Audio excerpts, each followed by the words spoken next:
बेसकाल रे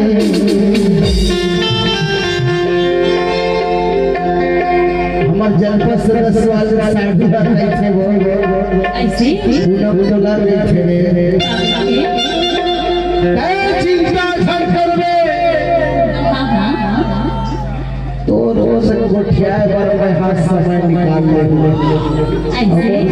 कौन गोया कर ये साधु बन है लेकिन से गोया हो जाते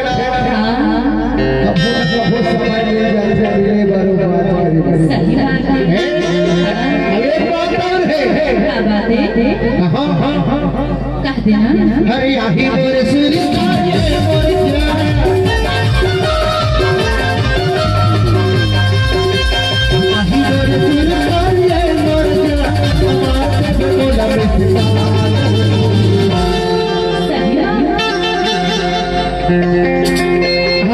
मोबाइल नंबर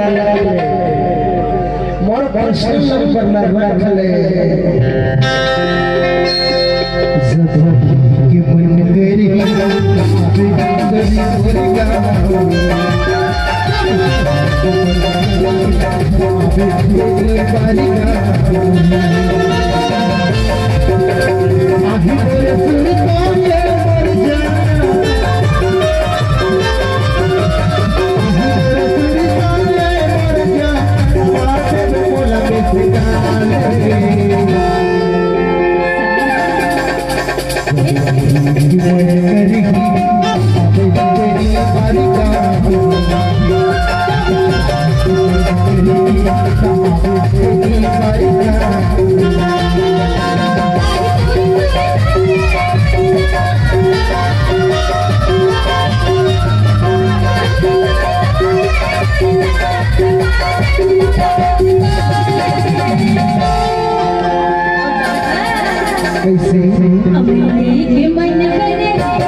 थोड़ा सा करे से करता फिर कर